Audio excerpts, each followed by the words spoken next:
একজন ভাই একটা কমেন্ট করেছে, তিনি বলতে চাচ্ছেন যে আমি 2 মাস হয়েছে অবৈধ হয়ে গেছি, এখন যদি মালয়েশিয়ান গভর্নমেন্ট আবার অবৈধদেরকে বৈধ করার সুযোগ দেয়, আমি কি ওই বৈধতার আওতায় যেতে পারবো কিনা, অর্থাৎ আমি কি বৈধ হতে পারবো কিনা।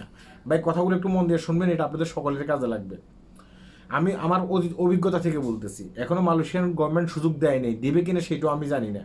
যদি সুযোগ দেয়, অনেক ক্ষেত্রে তারা হয়তো বা কী করতে পারে, 2023 সালে কিংবা 2024 সালে যারা অবৈধ হয়েছে হয়তো বা তাদেরকে সুযোগ দিতে পারে, কিন্তু 2025 সালে এসে যারা অবৈধ হয়েছেন আপনাদেরকে সুযোগ নাও দিতে পারে। আমি বলতেছি না যে দেবে না, সুযোগ নাও দিতে পারে, দিলে তো ভালো কথা।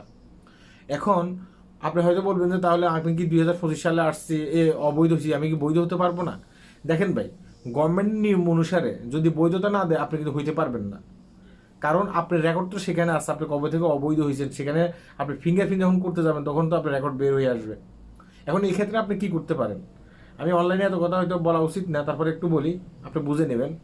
আপনি যে এজেন্টের মাধ্যমে ভিসা করবেন, সেই এজেন্টকে আপনি বলে দেবেন যে আমি 2025 সালে এসে আমি অবৈধ হয়ে গেছি। হ্যাঁ, এখন গভর্নমেন্ট বলতেছে যে 2025 সালের লোকদেরকে বৈধতার সুযোগ দেবে না।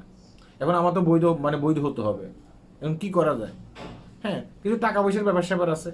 অনেক ক্ষেত্রে দেখা গেছে কি তারা আপনার ওই ফিঙ্গারপ্রিন্ট কেটে আবার নতুন করে আপনাকে বৈধতা করতে পারে, এরকম সিস্টেম আছে, এরকম অনেকে করে। হ্যাঁ, তার মানে মানুষ এই নয় যে মানুষ মানে অবৈধ থেকে বৈধ হচ্ছে না, এরকম অনেকে হচ্ছে।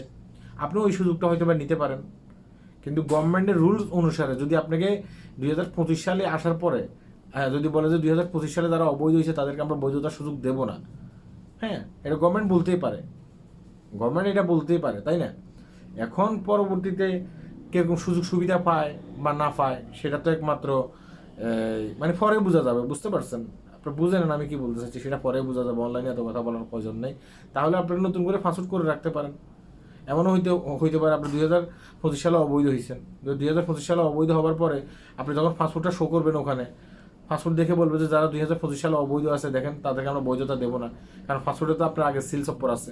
এবার আপনি এই কারণে কি করতে পারেন, আপনি নতুন একটা পাসপোর্ট বানিয়ে সাথে রাখেন, আপনি এজেন্টকে আপনি নতুন পাসপোর্ট দেবেন এবং আর ওইটা বলে দেবেন যে দেখেন আমার ফিঙ্গারপ্রিন্টটা উঠিয়ে আমাকে বৈধতা করা যায় কিনা। বুঝতে পেরেছেন? তাহলে এইভাবে কিন্তু মানে হয় আর কি। যাই হোক, বুঝে নেন। হ্যাঁ, আল্লাহ হাফেজ।